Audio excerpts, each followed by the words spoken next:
Hey, I'm Alex Radcliffe from Board Game Co., and this is To Back or Not to Back, where we're going to talk about a variety of crowdfunding campaigns, talking about the games, the pledge levels, what are they, should you get them, should you not, all that usual stuff. But as usual, before we dive into all the crowdfunding goodness, let's go ahead and start off with the Cult of the Now. We're about to talk about a bunch of crowdfunding campaigns, a bunch of them that I want, a bunch that you want, a bunch you have to decide whether you get, and they can be very exciting, but a regular reminder that you can go ahead and get great games now. There are great games available at retail all the time, games you don't have to wait a year and a half for, games you can check out a ton of review content on, as opposed to relying on a handful of content creators. Games that often will not cost you an arm and a leg because you're not getting a deluxified blinged out version, but anyways, you can go ahead and get those, and today's Cult of the Now is going to be a handful of stars. I've heard good things about this one. I have not played it myself. It's from Allplay. Their games typically do go through a crowdfunding sequence, but then their games are available at retail, often with a bunch of stuff that you may never even realize you missed because the games work. The games are good. They have a lot of good games, by the way, a decent amount of good games. But either way, handful of stars, not handful of stars, I'm sorry, different game, A Message from the Stars. A Message from the Stars, this is a game I've been wanting to play. It's a deductive game. I like deductive games, part puzzle, deductive, logic, all that stuff. I'll be checking this one out myself at some point, but if you want to check this one out, from $32 at Game Nerds if you want to get A Message from the Stars. As usual, not sponsored by Game Nerds, Miniature Market, whichever store I usually call out. Although speaking of sponsorships and biases and all that, regular reminder that I am CMO of GameFound. While I've been doing this series for the past four and a half years now, I have been working for GameFound for the past year and a half, and please take into account any bias that might be present because of that. But with that, let's go ahead and dive into the crowdfunding campaign, starting off with Board Game Adjacent, which is going to be, well, I don't even know if we call this Board Game Adjacent. This is straight up a board game, although I am still putting it in the Board Game Adjacent category. In general, we go through a few things, as usual, links and timestamps to everything down below, but we usually start off with Board Game Adjacent, which again, this is arguably a board game. We then go into cancelled and not yet funding, and then from there we dive into any updates if there are, as well as the various crowdfunding campaigns. We then end off with the picks of the week, followed by the upcoming campaigns for last week, and then the inevitable spoiler joke that at this point I don't know if it's much of a spoiler because it's usually whatever. There's a joke at the end. Every week there's a joke at the end. Also, if you are a channel member over on Patreon and Ko-Fi, I also do a series called Unfair and Unbalanced where I basically go ahead and go through all these campaigns trying to convince you not to back every single one of them as much as possible. I call it my Counter FOMO series.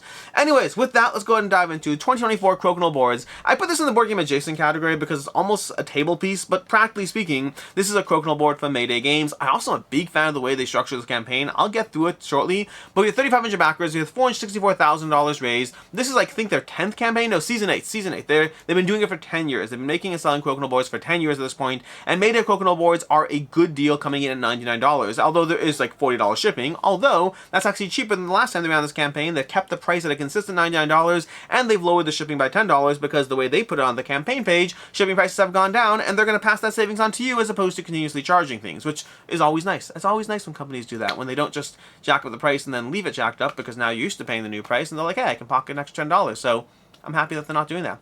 Anyways, past that, this is a Mayday Crokinole board, and a few things to note over here. First of all, keep in mind, I don't know, keep in mind is the right term, but I personally am a huge fan of Tracy boards. There's a lot of great Crokinole board companies out there. I'm a huge fan of Tracy boards. The problem with Tracy boards is they're $300 Crokinole boards. They're not cheap, and all these accessories and extras and all those things, and I swear by them. From today until tomorrow, I will tell you, from today until next year, 2 years, whenever, I will tell you how good Crokinole boards are, and if you are someone who loves Crokinole, how good Tracy boards are, and if you're someone who likes Crokinole, I'm going to tell you should go ahead and check out a Tracy board. I have not tried all the brands under the sun, but I have tried Mayday, and I've tried a few premium brands, and for me, Tracy is the one that I like the most so far. That said, again, they are expensive, and they are leaning, on this campaign, they're leaning into that. They're talking very specifically, they're like, hey, by the way, but just for the record, let's go and scroll down, the value proposition. Sure, you can spend nearly $900 on Etsy for a high-quality handmade board, $300 for a cheaper version out of Canada, from one of several companies, Tracy will be one of those, but we offer a board for less than half the price that's 80% as good. That's our goal. Half the price, 80% as good.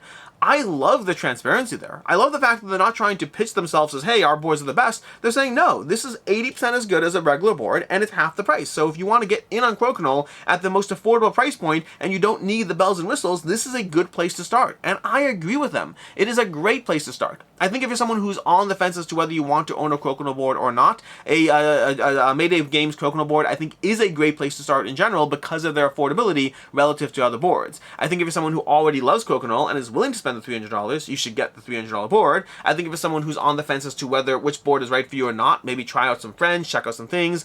Tracy Boards, I know, is regularly, also not sponsored by Tracy Boards, by the way, just a fan. But if you check out a variety of conventions, I know Tracy Boards goes to a variety of conventions. You can often get a feel for their boards there. So it's definitely worth seeing what's out there and seeing what works for you or not. I think there'll be many many people who will happily start with a Mayday board. It might last you for 2 or 3 years. You'll be happy, you'll be content, and then one day you'll start playing on some more deluxeified premium experience, and you'll decide to upgrade. And some of you might want to do that today. But ultimately, I love the direct transparency of the campaign. I love the passing off of the savings. I love the fact that their price has not changed. They've kept it flat. So overall, big fan of the campaign overall. This board is going to be right for a lot of people, and for others, you might want to go ahead and start with a deluxeified board. I should do a full Crokinole review on the channel. I haven't done it. I've done Crokinole content on the channel, but Crokinole is one of my top 100 games of all time, and I haven't done a dedicated review, and I am trying to do dedicated reviews for all the games in my top 100 games of all time. So we'll see if we can do that at some point.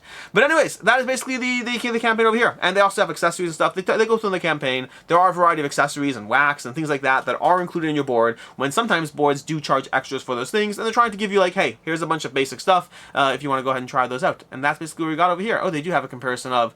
Interesting. Is Crokinole.ca Tracy boards? I think Crokinole.ca is Tracy boards. I do like the fact that they straight up have, you know, a variety of offerings here. They have the Brown Castle one. I've seen that at conventions. Oh no, Tracy's over here. There's Tracy, Brown Castle, Crokinole.ca, which I thought was Tracy, but maybe not. Maybe something different. We have Croc Shop, which is sold out apparently. Muzzy's, never heard of that one. Never heard of these last two. I've heard of Mayday, Brown Castle, Tracy, and I guess I don't know what Crokinole.ca is. Anyways, with that, let's go ahead and dive into the not yet funding category. With 57,000 euro raised out of a 60,000 goal, I think it's safe to say that Dark Omen from Dark Omen Games is going to fund. This is a puzzly kind of experience for 1 to 4 players, a cooperative puzzly experience where you're going to go through a sequence of puzzles. I believe it's 4 puzzles if not mistaken. And with 17 days left to go, 303 backers, 57,000 euro raised. Again, this is in the not yet funding category. It's gonna fund, but pedantic person that I am, I kind of, even if it's going to fund, unless it's like $1,000 away, unless it's like really, really close, I usually leave it in the not yet funding category. But again, it will fund, it will cross the finish line, no question there. But again, 1 to 4 players, 180 minutes. This is a large game. Oh, and disclaimer that Board Game Co. did do sponsored content around the game. But with that, diving into this campaign over here, this is a sequence of puzzles with a very unique board. You can check out a video on their channel. They have, well, on the campaign page. They have a video on the campaign page going through the board and the way it's structured. But it's basically a rotating board with little mechanisms that kind of set up different situations and different configurations of blocking lines on the puzzles. Very fascinating mechanism, very interesting, very unique, although those things do contribute to the cost. This is not a cheap game by any means. But past that, you're going to go going through a sequence of puzzles in the game, trying to accomplish your goals as you go through it, utilizing your various abilities, characters, all those things in this not so short game, but again, it's going to run you decent amounts of time and give you a lot of things to strategize and try to come up with your unique pathway to try to achieve and accomplish those puzzles as you cast your runes, use your characters, all of that in this game. As far as the pledge levels for over here, we are looking at, let's see if I can scroll down to pledge levels, or just use the sidebar on the side. We have over here, we have 160 euro for the all-in Slayer, 120 euro for the core adventurer. The picture is not loading, unfortunately, but the core adventurer pledge over here is 100. Oh, there we go. 120 euro for the core adventurer pledge over here. That's going to be the base game, which again is a high price point of entry, so to speak. We have 160 euro for the all-in Slayer, and then 666 euro for the Blood Ritual Edition, which will give you all the various extras, add-ons, all those stuff, but it'll also, most importantly, give you something you can't get as an add-on, which is some of the blood from the creator of the game. I kid you not, that's in here. If we click on this over here, we got like, what do we got? The actual blood of creator Errol Straker dripped on the box, as long as legally allowed. I do like how they put as long as legally allowed. I think that's a good disclaimer, just in case, but it's unique, I'll say that. The price point's fairly standard. It's been pledged 9 times, so Ed, I hope you're prepared to drip your blood onto 9 boxes. It's a very interesting way to make your legacy in the world. Anyways, that's going to be Dark Omen over here. So that's going to be the general idea of the campaign. There's various optional buys, add-ons, stretch goals, things like that. And that's currently where we are here. As far as should you back, should you not, will hold its value. And I don't always do that on the not yet funding, but this, like I said already, will fund. So we're going to jump into it. With 300 backers and the price point that we're seeing here, I am skeptical that it'll hold its value. Now, they do talk about on the campaign page, you know, they talk about the discount on MSRP, help a small creator, and it may well be your best opportunity to get your hands in this game. Because 303 backers, by the time the campaign's done, you're usually looking at somewhere around double that number, so probably in the range of 600 backers. That's 600 copies in the wild. This is going to be a hard one to actually deal with at retail, which means it's likely going to come down to subsequent crowdfunding campaigns, plus whatever is left over from people who get their game and turn around and sell it and all that. Which means you are looking at a limited availability. So it may be one that is easiest to get your hands on in the campaign. I definitely cannot guarantee retail availability on this one. I definitely can't guarantee retail availability or aftermarket availability just because of where it is, but also that 120 euro price point, plus the fact that you're paying shipping as well on the game, does mean that you are looking at one that I'm skeptical will hold its value. Moving on over here to the next campaign, we have Hannibal and Hamilcar plus Metal Minis from Phalanx. 102,000 euro raised, 984 backers, 4 days to go on this campaign. This is a short campaign. It just launched last week, but we got 4 days to go. Hannibal and Hamilcar is going to be a classic edition, 25th anniversary, if I'm not mistaken, of the original Hannibal, which was from, I want to say, Valley Games. Was that what it was? Was it Valley Games? Was it Avalon Hill? Who was first to this edition? They've had multiple versions of Hannibal going back quite some time. I want to say maybe Avalon Hill, then Valley Games. Is Valley Games even a thing? I think that was a thing. I'm going by memory here. This is like a long time ago. I don't think the company's around anymore. And then we have from there, Failings picked it up with their, I think, 2 crowdfunding campaigns, maybe 1, and now we'll go ahead and have another one over here where they're actually taking, at one point Hannibal became Hannibal and Hamilcar, came 2 games, and now it's going back to being 2 separate games. For the first time, Hannibal and Hamilcar are being split into 2 separate boxes. This is a card-driven game, a historical card-driven game, with one of the games is going to be a 1 to 2 player game, the other one's going to be a 2 player game. I believe Hannibal is 1 to 2 and Hamilcar is 2, I believe. And now, in addition to the fact that they're splitting up the campaigns, they're also offering these exclusive metal miniatures, which I believe are available for the first time, and your only chance to add the unique touch to this copy of the game. Well, they look cool. They look cool. I mean, the thingies, the renders over here look cool. I don't know what the actual contests look like, but that's basically the idea of the game. Card-driven historical game, war game, very well rated, been around for a long time, been through multiple publishers. That's definitely some degree of testament of the longevity and what's the word for it? There's the staying power of the game, the presence, I don't know, something like that. The staying power. Let's go with the staying power of the game. For the pledge levels over here, we have Hannibal or Hamilcar for 45 euro. We have the deluxe metal miniatures for 95 euro. That's on their own, just so you know. And we have the Hannibal plus Hamilcar plus deluxe metal miniatures for 160 euro overall. And then lastly, we have Hannibal and Hamilcar for 80 euro, representing a 10 euro savings from buying the 2 separately. That's kind of what we have over here. And then I guess technically over here, we have the 95 plus the 80 would be 175. Is that correct? That sounds right. And that's being dropped to 160. So another 15 euro discount on top of that. So you save 10 euro by bundling the 2 games, and you save another 15 euro by bundling the metal miniatures, all in this deluxe pledge with absolutely everything combined. That's what we got over here. Plus we got a variety of things. We have a playing mat, we have the limited eco leather, we have the solo mode expansion for 10 euro, dice trays, additional dice, wooden card holders, and I really like over here, they kind of have a full breakdown of where you're coming from with this game, and what might be right for you. If you're new to Hannibal and Hamilcar, here are the various options that all might be right for you. If you've got the Golden Geek Edition, here are the options that might be right for you. You got the Anniversary Edition, here are the options that might be right for you. And they kind of have that for all of these you got the non-Felix editions, here are the options that might be right for you. I like the way they broke that down because a lot of campaigns will do things like, hey, do you have this, do you have that? And they'll often recommend you to a specific option. If you have this and this and this, get this. This one kind of says, like, here are the umbrella of things that are relevant to you depending on where you're coming from, and there's a variety of places you could be coming from. So I like that, well, user-friendliness. I mean, it could be graphically better, but the sheer usefulness of the information I find very helpful, very direct to people who are trying to figure things out. In general, crowdfunding is always complicated in terms of figuring out what you're getting, and it gets more complicated when things have a history to them. You're like, I backed the last campaign 2 years ago. Well, what do you need? Well, there's the pre-order option, there's the newsletter buy, did you follow the newsletter, did you do this? There's all these different things, and crowdfunding is very complicated, and I appreciate the fact that they're making your job, well, they're making my job in these videos easier, and they're also making your life easier as someone who's a backer for these campaigns. That's the basic edition. That's the basic idea, not edition. That's the basic idea of all that. As far as should you back it, should you not, will it hold its value?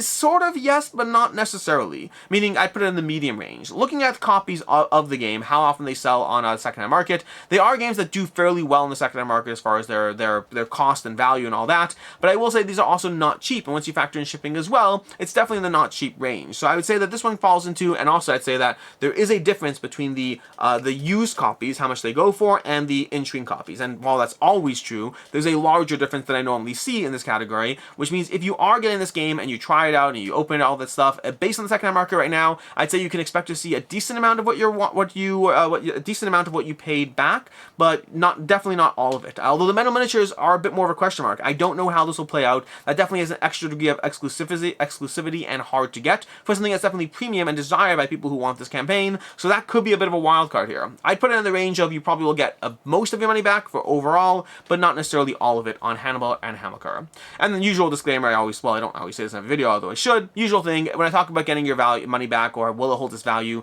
generally my goal is always to be able to back things, play them, and if they don't work for me, to turn it into the next game. If I back a $100 game and I turn around and can't get more than $30 for it, it just limits my ability to try all the games. Crowdfunding in general is a very hard way to make money as far as someone who's flipping games. That's not really why I do these conversations. It's more about the ability to try as many things as possible, and knowing something will hold its value more or less in the secondhand market gives me the freedom to know whether backing a game is costing costing me a lot, a little, or in some cases, nothing at all.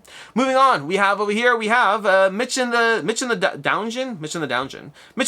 Explore the Downgeon, defeat monsters, find loot, and escape with the golden fishes. I would have such a hard time with that name, the Downgeon. It just doesn't sound great. I don't know why they do that. Anyway, 352 backers, $565 raised, 8 days to go. This coming to from Raw Games, who have like 7 or 8 of these print and play campaigns under their belt. And this is a print and play campaign. This is not a game where you're going to be getting a physical copy of the game. This is a print and play game where you're going to spend $6 to get the starter pack, or alternatively $12 to get the deluxe pack. And they have a bunch of other options for being able to buy optional buys in the pledge manager or whatnot for the various other campaigns that they've had. But again, print and play game over here, print and play roll and write. You're going to be flipping cards, drawing lines in your dungeon. You're going to be creating path lines in the dungeon, finding the various rooms, claiming the loot, using your items, defeating enemies, finding equipment, and win the game. Which, granted, is not a full how to play, but that's the general idea of these. It's do the thing to get the stuff and try to min-max and use your things as efficiently as possible while you try to draw or write or whatever it is you need to do to be able to win the game over here. As far as pledge levels, we already covered them, $6 or $12, depending if you want the deluxe pack or the starter pack. Starter pack gives you, like, 1 map, 2 boss cards,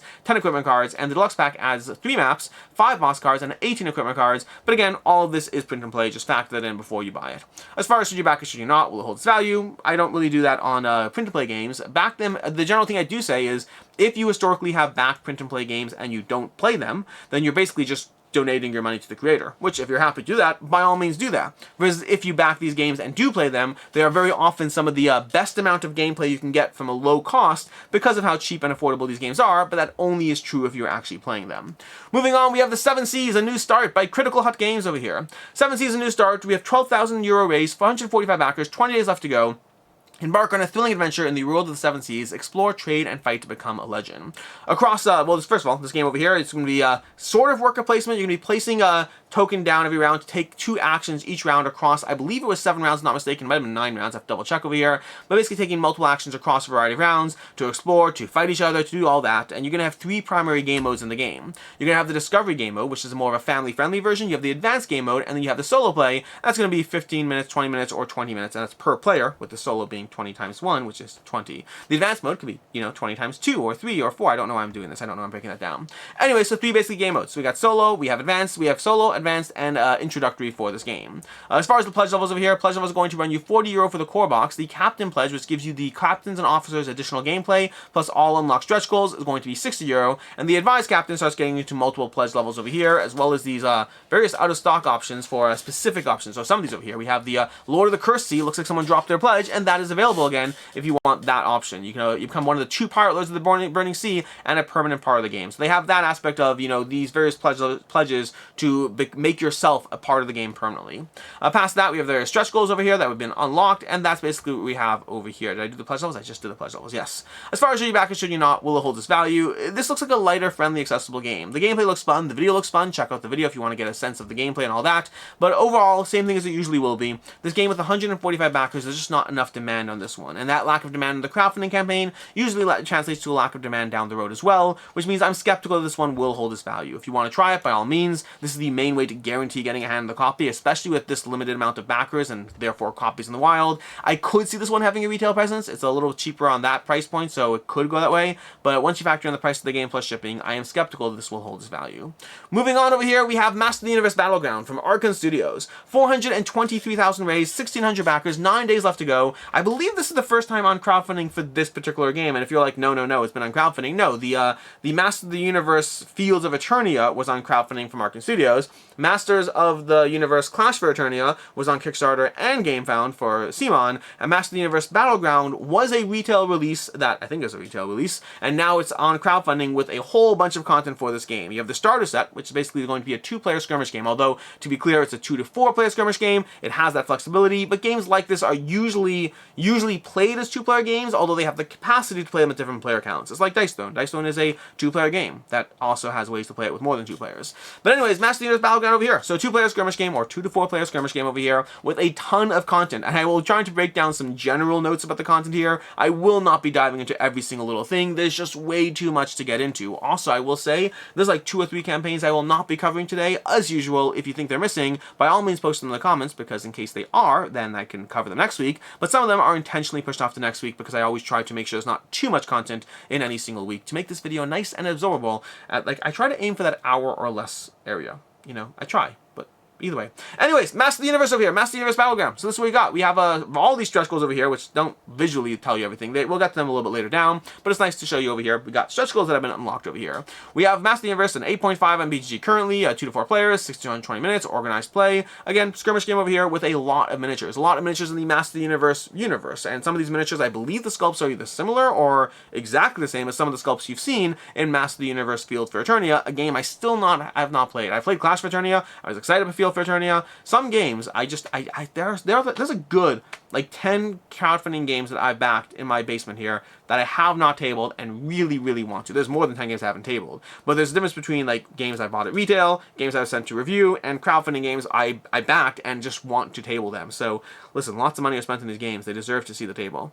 Anyways, customize your favorite Master Universe characters and create epic combos, navigate strategic depth, and control your luck for unique gaming experience. Look how many boxes over here. Yes, those are a lot of boxes over here. I think it's going to have nice Arkan's standard terrain. Arkan has a lot of deluxified terrain. They're very famous for their dungeons and lasers campaigns that they frequently have, giving you a ton of miniatures and terrain for a variety of settings. And they brought that expertise, and they do a lot of this stuff in-house. They have, like, they started a long time ago with specific types of casting that were present in some of the games before they got, well, better. Their production got better, their reputation got better as far as the games they put out. They used to be known for beautiful miniatures, but not necessarily great games, but over time they have consistently come up with better and better games that have been more and more well received. And again, that 8.5 in this, granted not necessarily a ton of ratings, not super popular, but it's a decent enough rating. There's definitely something here as far as a good gameplay over here. Oh, and disclaimer, I should say this, disclaimer, Board Game Co. did do paid content. There was a paid preview on this game. But anyways, as far as the game over here, so we have tons of boxes, which we're going to get to shortly. Back now. Why back now? Stretch pay. Pay as you want in 6 convenient installments, so they have that 6 convenient installments aspect. They also do have the option to combine shipping into, or to split shipping into 2 ways, although they do say, hey, we can't ship anything until all your installment payments are paid. Keep that in mind when you decide this, that, or the other.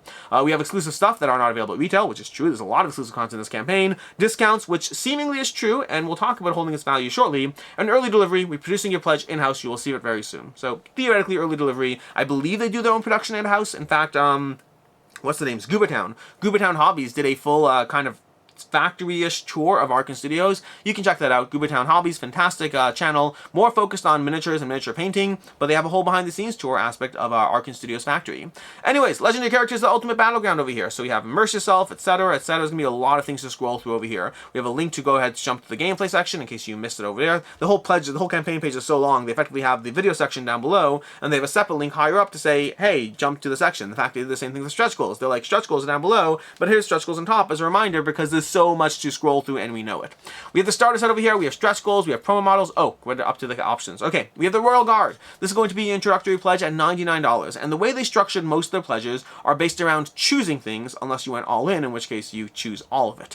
For $99 over here, we have, and that's, 6 payments of $16.50. Focus on the $99. A stretch pay, as useful as stretch pay can be, focus on the actual cost of the game. That's what you're paying. It doesn't matter how much you break it out. By all means, break it out if you want to. Just focus that this is the price, this is not. Anyways, from over here, we have, what are you getting for the game? You're going to be getting the starter set. You're going to be getting all unlocked stretch goals. You're going to be getting 2 promo models. So you choose any 2 of these 6 promo models that you're choosing. You're choosing 2 of 6 of these. And you have the additional promo model over here, the Talon Fighter. That's going to be added in as well. So that's kind of what you got for your $99 pledge. Now, before we dive into that, let's talk briefly about the value of the game. Should you back, should you not, will hold its value, because this campaign balloons so quickly that it's almost easier to focus on the starter pledge and then kind of take it from there. Which is basically, if you look on the aftermarket on this one, Board Game Geek Marketplace doesn't really have a lot of historical data on this one, but eBay does have a lot more. But seemingly from eBay, $99 for what you're getting over here seems like a great price point. The base game alone generally goes for between 75 to 125 sold on the sold copies on eBay, which means you are looking at one that if you factor in you're getting the stretch goals, you're getting the promo packs, you're getting the Talon Fighter,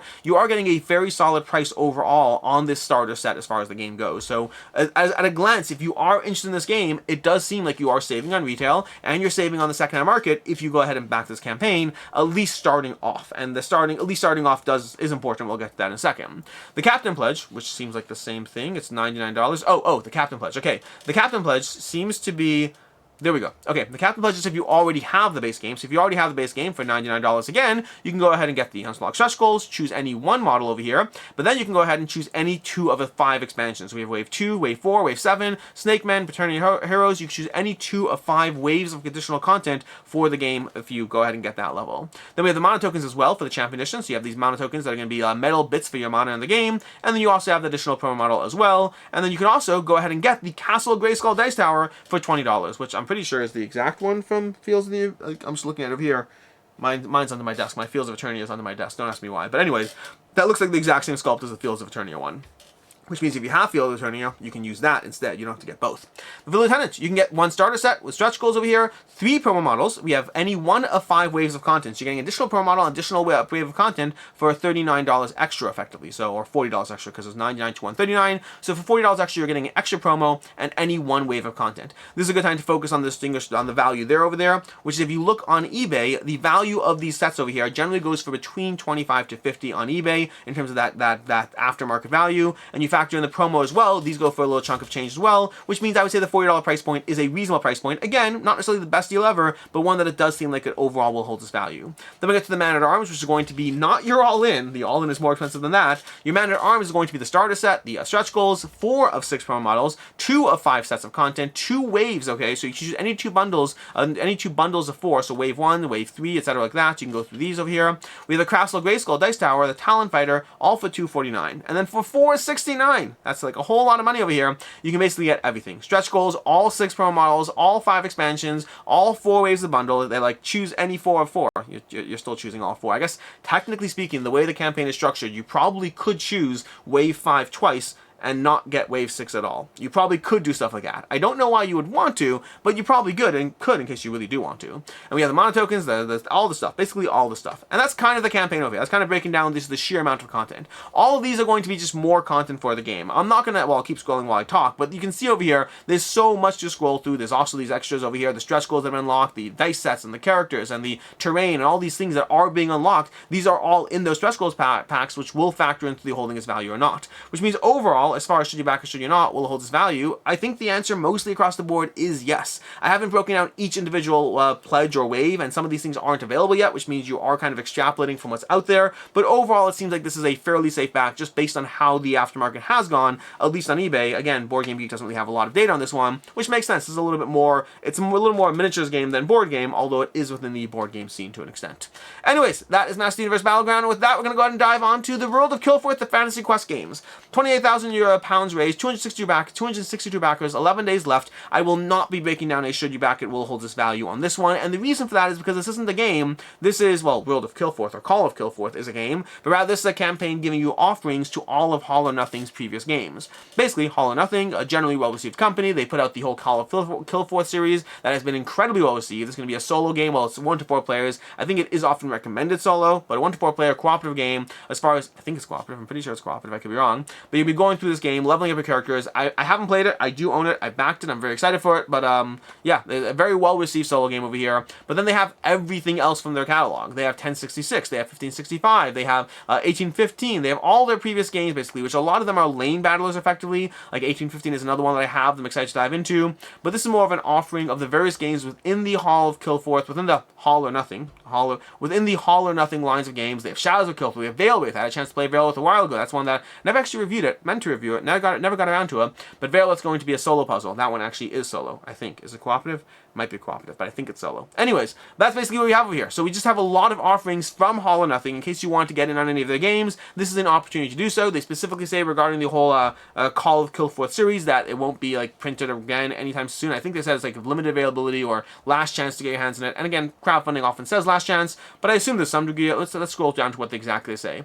This is going to be our last Fantasy Quest game project for some time, so you'll be missing expansions or core sets. If you're completely new to Hall or Nothing, this is your moment. So it sounds like there will be limited availability. Obviously, take it with a grain of salt as far as you know. They talk about how it's at least their last project for some time. But anyways, that's going to be the campaign over here. It's more an offering to get a bunch of their games. To that end, I did not go through every single last one of their games to try to compare where they are and where they hold their value.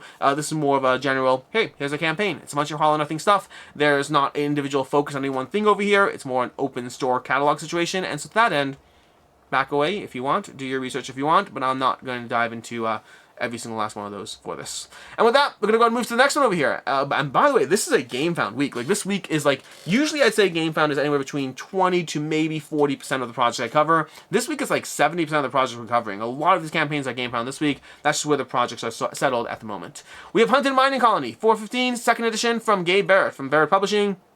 This is part of his solo series, a solo game of the month series that he's been doing, one game every single month, with basically my solo friendly game of the month. The Hunted series of games is a game series that he's already produced, and it looks like he's bringing them back one at a time to do tweaked second editions of the games. We have 1,100 backers so far, $25,000 raised, 11 days to go on Hunted Mining Colony over here. And this one is basically a 1 to 2 player game where you're going to have to fend off bloodthirsty aliens and get back to your spaceship before the colony self-destructs. You're going to have multi-use cards over here, they're going to be dealt over here, you're going to be trying to use them to stay alive, to power up. He does have a whole aspect of as far as what's new in the campaign, which is especially relevant if you are a first edition backer, if you have a first edition copy, and yes, there is an upgrade kit. We have a new damage system, we have a new event and test system, a new non-dexterity combat system. The original game had a dexterity mechanic, which some people were a fan of, and other people were like, I don't know why there's dexterity in this game, and now they have a new non-dexterity combat system for those who don't enjoy tossing tokens. All just goes from the original campaign, and a new box that looks like a VHS case. And yes, you can go ahead and get an update pack as well. That's basically the game over here, and then as far as gameplay, we have that. Let's scroll down to the pledge levels. We have $24 for the basic game over here, we have $5 for the print and play, and we have $9 if you want the update pack on the game. And then shipping generally runs, I believe, $5 or $6. Yep, $5 or $6 for the game. He keeps it very affordable on that end. As far as should you back or should you not, will hold its value. Same thing I'll say about most of the Hunted lines, most of the most of the solo game of the month series that he has going, which is in general, these games are always available once, and they're not really available past that. So they're kind of available on crowdfunding, they are the solo game of the month, and then you get them, or you get the next one, so it's limited availability. That does help when one of the games lands, and it's one of the games, and it happens to be a game that's incredibly well received and hard to get your hands on. So it will serve him well at times, but I'd say on a general basis, most of his campaigns, the price point on them, while still being good for a game, are not necessarily the cheapest. Like if you're comparing these things like to things like Button Shy, you're definitely running up against a more affordable price point, although not an apples to apples comparison. But I do think that for the most part, these are ones that are not likely to hold their value, but there likely will be some smash out hits that are going to land and be sought after, and the limited availability will help them. So my general recommendation is these aren't going to hold their value, but you will occasionally find one that does. In the case of Hunted Mining Colony, as a second edition of an already released game that wasn't super popular, it was popular enough but not super popular, I think this falls into the less likely to hold this value category. Moving on, we have Rove over here. Rove, 1,733 backers, $258,000 raised, and 18 days to go. And very big disclaimer on this one, because this one is the person producing Rove is both the owner of Addicts Games, the designer of the game, is both a close personal friend as well as someone who I have a business relationship as well. He and I run Level Up Retreat together. So just fact that when we go through this campaign, I'll try to be as fair as possible and as usual go by what I possibly can, but please take that into account as we go through this. But anyways, $259,000 raised, 1,700 backers, 18 days to go. Rove is coming to you from Addicts Games. The creator, Matti Eisenbach, is the person who also designed Crimson Scales, which is the fan-made expansion to Gloomhaven that has been incredibly well received, and we're going to talk about that later when we get to the should you back it, will it not, should you back it, should you not, will it hold its value and all that. But the basic idea of the campaign over here, we have the Acolyte for $1, we have the $99 for the core box, we have the $159, which gives you a bunch of extra rovers for the game. Those are going to be the characters, so you can get an extra total 10 different Prime and Apex classes for a total of 25 different rover evolutions, so more characters to explore if you're paying that extra 60. And then for the 244, you kind of get a little bit of everything. The miniatures, the dice, the upgrade, I think there's an art book, there might be a Neophane pack. We're going to go through all of that. That's going to be your all-in over here. And I should say, if you're looking at the prices over here, while it shows you $244 from $389, the $244 is going to be a $20 discount from buying all those things separately on the campaign page, meaning the $244 from $389 is a discount at MSRP, but it's really $244 versus $264 in terms of buying them as a bundle versus buying them separately. So still a savings, but worth knowing when you try to take into account whether you should get the bundle or not. But past that, as far as the game itself, the game features the world, of course, and you have all these rovers, who the rovers are the characters in the game. Rovers are going to be these characters who have their journey, their exploration. This is a whole campaign game with, I believe it's 50 missions to go through, and characters that are all going to be leveling up into different arcs and different classes as they go through the game. So each class, you can see over here there's multiple boxes, you can see they start at a certain class and then they evolve into different classes as they go through the game. So you have a degree of evolution with the characters as they grow and as you add more cards in their rave and rally system. The way the cards are going to operate in the game is you have a handful of cards that as you level up, and not just level up in different classes, but in general as you go through the game, you're going to be adding cards into your deck. And those cards are going to give you more flexibility in your rave and rally system, which is basically a bunch of cards that as you play them, they flip and come back to your hand. And then there's various effects or things you can do to flip other cards, which means you're playing with a limited ability selection system where at any given point, some of your abilities are available and some aren't. But you also have in front of you a player board where you can go ahead and utilize 2 of your 4 abilities every single turn. And again, those will be leveling up as you go through the game experience as well. The goal being a game that's going to give you a 60+ hour campaign with branching story paths that's going to keep you involved both through the branching story paths, but also through the way your characters are evolving and growing within the game system as you play it. And again, I should note that this game does have some similarity in terms of the overall feeling as Gloomhaven, because it is designed by the person who brought you Crimson Scales, so it's going to have some of that DNA present in the game, while very much being its own beast at the same time. Speaking of Gloomhaven, we have this from Isaac Childress. I want to see more games like Rove in the world. Deep tactical campaign-oriented dungeon crawling with a myriad of player decisions determine success or failure. That's going to be from Isaac Childress, designer of Gloomhaven. That's basically the kind of highlight of the game. It's ultimately a dungeon crawler, a story-based campaign dungeon crawler with branching pathways and characters that are going to level up and evolve across the course of the campaign. And that is basically where we are. Anyways, let's go through it, and we have over here, this is interesting. The $1 pledge over here gets you exclusive digital art pack. That's interesting. I didn't see that until now. That's cute. That's a good way to get $1 backers on board. They have $391 backers if we want the digital art pack. That's cute. That's a good idea. I like the idea. I'm sure it's been done before, but I don't know if I've noticed it. The idea of giving a small perk for being a $1 backer. Interesting. Anyways, as far as the campaign itself. Okay, so not the campaign. As far as we talked about the campaign, as far as the pledge levels. So $99 for the core box of Rove. That's a 38% discount on MSRP, and shipping is going to come in. Let's go down to shipping over here. Shipping is going to come down to $25 for that core box, which does mean that the $99 discount is really $124 from $160, which means if we do say retail availability, usually retail availability will be cheaper, meaning $125 on the core box of Rove. If you see this enter retail, with a full availability of all the stretch goals, exclusive, all that stuff, then that would be, even though there is a discount on MSRP, it's one that I would say is not worth it compared to that retail availability. Again, 30% MSRP, but you have to factor in the $25 you're paying for it compared to buying it on Amazon with free shipping or on Miniature Market when you got $100 free shipping or whatnot. So you have to factor that in. As far as when we go up over here, we have the save 36% on MSRP with this pack over here. This actually gets a little worse as far as the percentage basis, but the shipping is much better. So when you factor in the shipping, this is overall a better deal once you factor in the shipping and the cost. And then up here we get $244, which is an additional 20% discount. So it's 37% savings on MSRP from a whole bunch of stuff that's also going to be the hardest to get your hand on that content after the fact. And then we have add-ons. We have additional copies of Rove, the expansion box, the miniatures, the base game over here. The base game is standees only. The miniatures are available as an optional buy. So you get 26 Rovers over here for $40 over here, so you can get all those added. We have the 4 portal for $14, the premium dice kit for $20, and the hardcover deluxe book for $30. And that's where the $20 savings comes in, because if you're like, oh, I want all these things, but I don't really care about the deluxe book, well, if you gain the all in, that deluxe book is effectively $10, which might still not be worth it to you, in which case buy the individual add-on separately as you go through it.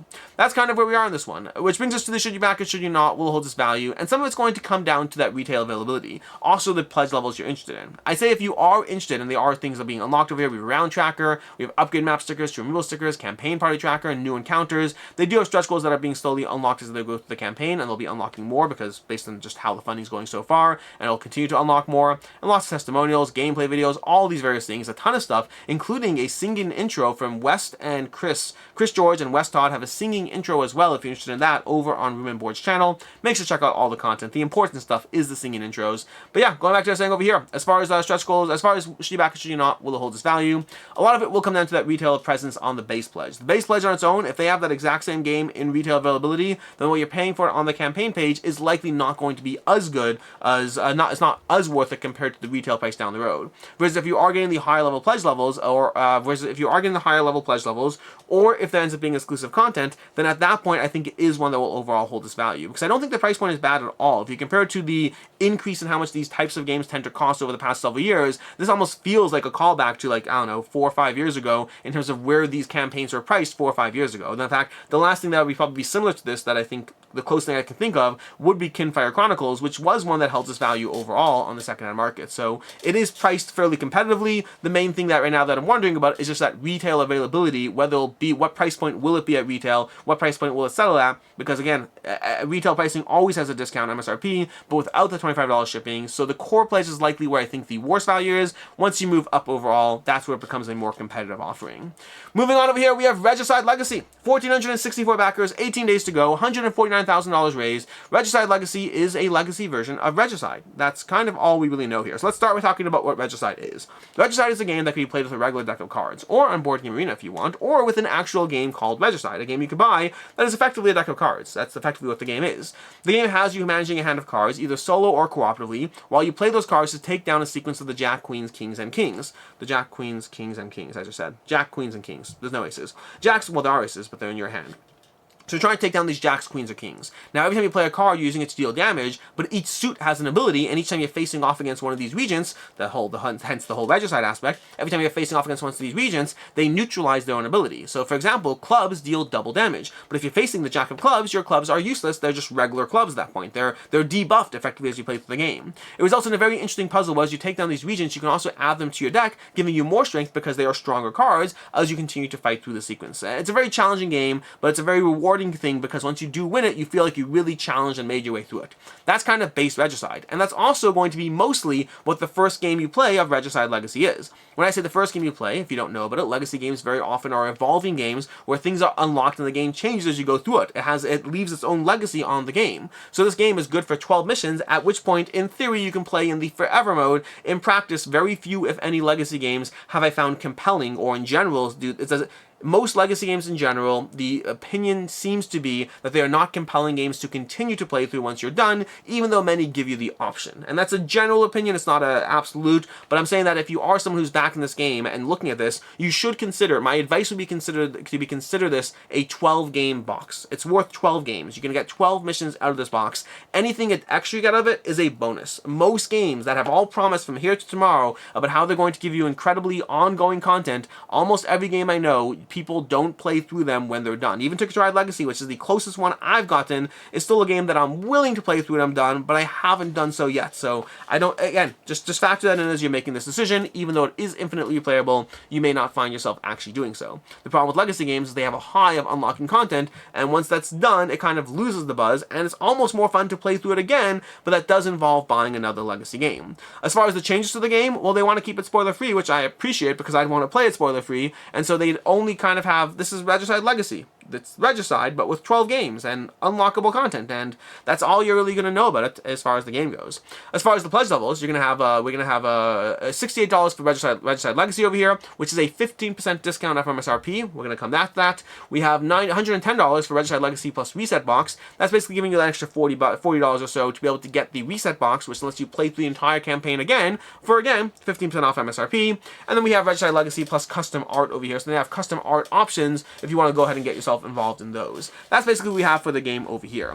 And I will say, as far as the reset packs, they're very transparent. They're like, hey, those reset packs will be available down the road. If you're not sure if you want to play through it again, just get the base game and you can always buy a reset pack later. Don't worry about it. The only thing you're really losing is possibly that 15% savings on MSRP. The problem is when you go to the actual shipping over here, let's go down to the shipping over here. When you scroll down to the shipping, did I skip it? Shipping, no, I missed it. What is optional? Where is shipping? Let me scroll down over here to shipping. Here we go, shipping table.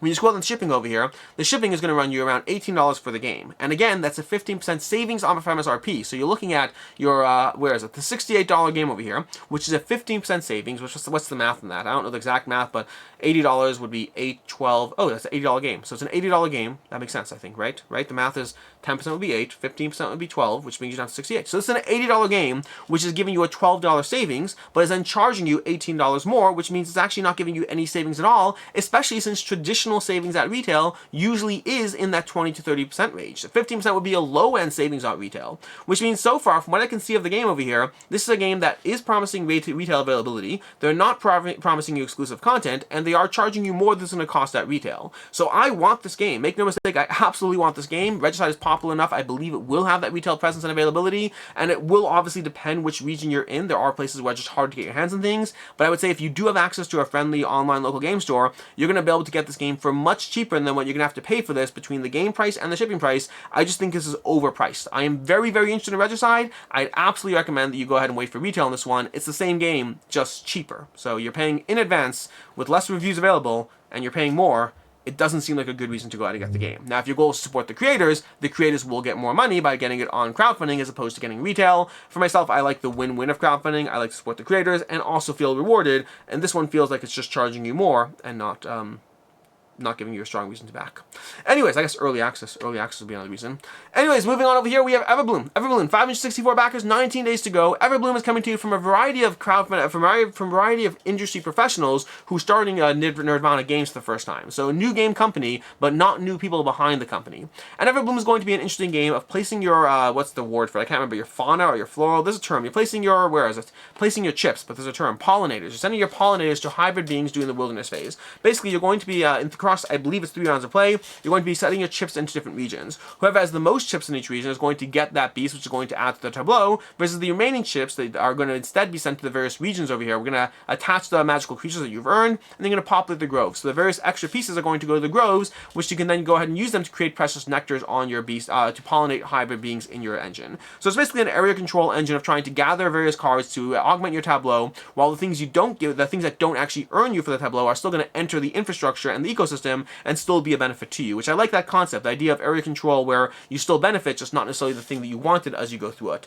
The art looks pretty, the game looks cool. I have not had a chance to play this one myself. I've heard good things from those who have played it, so I'm looking forward to it. But that's the basic idea of the game. The pledge levels over here for $46, you get 1 copy of Everbloom and the promo pack. And then going back to that whole MSRP conversation, that's going to be an estimated MSRP of $72. Estimated is a key thing because the promo pack is not going to be available. So now we're talking about two different things. We're talking about MSRP, but we are also talking about exclusive content, which is a factor. At the end of the day, MSRP savings are just a practical conversation as to is it cheaper now or later, but once you throw in exclusive content, it's not just a question of cost, it's a question of availability, which changes the entire conversation. So that promo pack is going to be the main thing we're focusing on, because the MSRP itself is not bad. Once you factor in shipping, it goes back to not being a great deal, which is the way crowdfunding tends to work over here. Shipping is going to run you, whereas there's actually a rate estimate sheet over here, which looks like for USA, you're looking at $20 or so, $15 to $22 in terms of being able to, let's just go and minimize that, $15 to $22 to be able to get the game, which is jumping you from 46 to, let's say, if even it's at 18, let's say, that's going to bring you to 64 and $72 MRP, which isn't a very good savings. But the content, the pack itself, does change that conversation a bit, giving you a bit more reason to actually back the game. Where's my pledge levels? I scroll down. Then for $87, you have 1 copy of Everbloom, 1 deluxe wooden insert, and 25 deluxe chips, and the promo pack. So if you are going full deluxe, suddenly you're adding much more things that are going to be hard to get your hands on at retail, as well as getting an additional savings on MSRP. Which brings us to the should you back and should you not will hold its value. If you're just looking at access and availability, I think the deluxe pledge is the one that makes the most sense, and based on the number of backers, that overall they'd agree. This is one that if it does enter retail, I think that overall, while you might be missing out on the promo pack, you're probably saving enough that it's, for most people, it's probably worth that savings to be able to get it at retail at a cheaper price point while missing out on the promo pack. But if you want the promo pack, then that's a different conversation instead. So as far as should you back, should you not, will hold its value. Campaign's doing well, not doing amazing, so I don't think it's going to be one that has a significantly higher aftermarket cost. I'd say if you're interested in the game, if you really, really want the game, by all means go ahead and get it. If you're interested but not feeling tons of FOMO around it, then wait till retail. It probably will enter retail, and probably at a slightly cheaper price point, but granted without some of the deluxifications. Moving on, we have the Thinning Veil, Cormac Airt on the other side of midnight. I think we have 2 more campaigns to go through. We have 24,000 pounds raised, 182 backers, 22 days left in this campaign. This campaign features Triskelion Games, and this is in their Thinning Veil line of games, which I believe they've launched twice on Kickstarter, a different version of this game, and it has not funded, and now they're starting off with a smaller box roguelite adventure built into that universe, and then we'll continue to take it from there. But the Thinning Veil, Cormac Airt on the other side of midnight, granted that is a mouthful of a name, it's not just called Thinning Veil. The problem is the Thinning Veil, I think, is the name of the other game, which makes it more complicated to really be able to call this anything. So it's the Thinning Veil, Kamasaman? You can't do an acronym there. The Thinning Veil, Cormac Airt on the other side of midnight from Triskelion Games. This is a 1 to 2 player roguelite adventure of, well, going through a little bit of a dungeon crawl over here with this character over here and balancing, fighting various enemies, leveling it up. You're gonna have 3 missions playing as, I believe, young Cormac, 4 missions as Cormac, and then some other aspect as well as who you're playing as. But then there's also an expansion over here, and there are miniatures, sort of. These are going to be STLs. They're gonna be in some of the pledge levels, and you can even get some of them printed for you, or even printed and painted for you. But some of those pledge levels are gonna cost you an arm and a leg. But as far as the campaign itself, scrolling down over here, we also have the Raver's Tale over here for an additional 40 pounds over here. Is going to give you another story, another character or story to play through over here. You're going to play as one of the Berfett, a Forsaken amongst the AOC. Seek to gain the favor of a patron in order to have the gift restored. Immortality is all. So giving you more gameplay content. And that brings us to the pledge levels, where we'll scroll through these over here to be able to get to the pledge levels, which are, we have the how to play, which gives you, they have some videos on the how to play. And then we have over here the pledge levels. 40 pounds for the base game over here. We have 25 pounds for the print and play.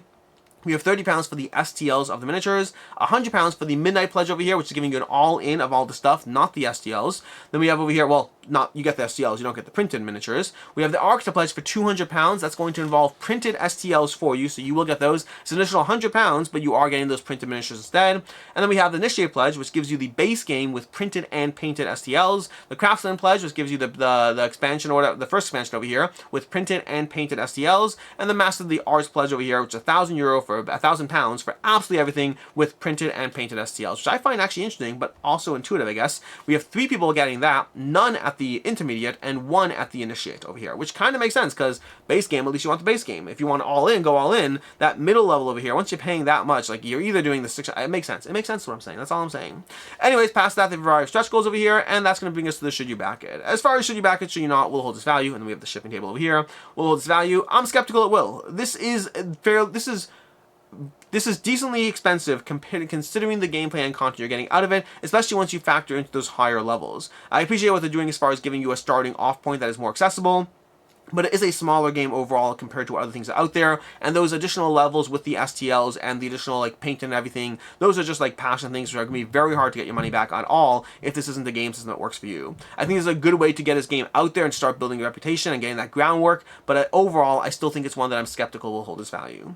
Moving on, and lastly, we have Amsterdam Board Game Design Season 1, 260 backers, $8,300 raised, 24 days to go. This is a series of 3 games from Amsterdam Board Game Design. We have Grachtenpand over here, which is basically going to be a card laying game as you build up buildings in the game. We have Time Zoo, which is basically where immediately all the animals have escaped and you need to get them back. And we have Babel, which is the most intriguing to me. Babel is going to be a cooperative, limited communication game where you have cards in your hand and you can only have other players do the action if you can tell them the thing. So basically, I might have cards in my hand that have a specific word in them, and if you also have that card, then we can both communicate, but otherwise we waste turn and actions in the game. I don't know fully how it plays out as far as some of the details of how you actually turn that into strategy, but the concept at the very least seems very intriguing. You can watch the full gameplay video for a general sense of how to play. In fact, there's been several videos throughout the video today that are worth checking out, some solid videos. This one, they'll give you a good sense of the gameplay as you go through it. And then pledge levels, you're £13 for each of the game individually, so €13 for each of the games individually, and then you have €30 for all of them together, which is basically a discount from €39 down to €30 if you want to get all of them together, and then there's a retail pledge on top of that as well. As far as should you back or should you not will hold its value, I'm skeptical it will, especially once you factor in shipping. The shipping's going to run you around, what is it, €15 to €20 on that, which just gives you a lot of, like, there are options for local pickup in the Netherlands, but €15 to €20 means your €30 pledge over here is jumping to, let's say €15. It's €45. It's around $50 for 3 small games, and I just don't think those games are going to demand that kind of aftermarket aspect. If you're trying to support the creators and help them, and they talk about how it's not just them, it's the whole Amsterdam board game design will help them be able to continue to grow this initiative, that's all great, and if you want to back because of that, by all means, but if you're looking for games that will hold the value in any way, shape, or form, I think these are ones that if you get them, I hope that you like them, because overall the shipping just makes a small box game very hard to justify, which is not unusual with crowdfunding. It always sucks. I always feel bad saying it. I'm like, oh, these small box games, but the reality is distribution just really adds a lot to small box games, and it just usually makes them less worthwhile to get on crowdfunding as opposed to retail distribution. And that is basically everything we have, which means it's time for Picks of the Week. For Picks of the Week, we're going to have 2 over here. First, we have my personal interest pick of the week, which is going to be Regicide Legacy. Regicide Legacy is the game I'm most personally interested in. I love Regicide, and I love Legacy games, and the combination do have me very interested in the game. Granted, for me, I'm going to pick it up at retail, just given the price point on it, but as far as the game itself, this is my pick of the week as far as interest goes.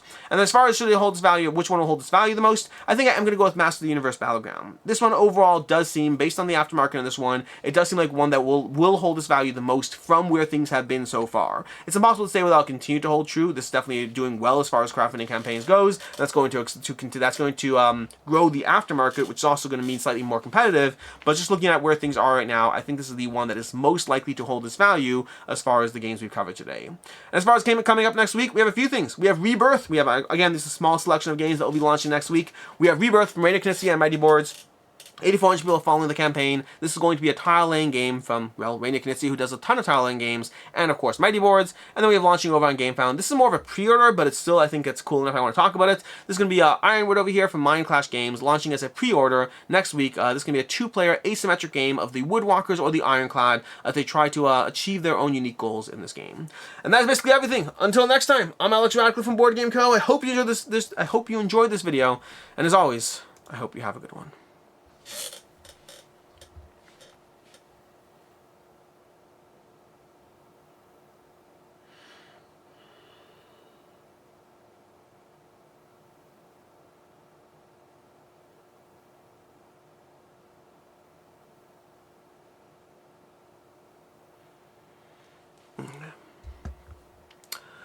So, my Bluetooth headset was incredibly frustrating. Incredibly frustrating. I was having so many issues with it connecting, and I just got sick of it, and so I just threw it into the ocean. And, well, at least now it's sinking.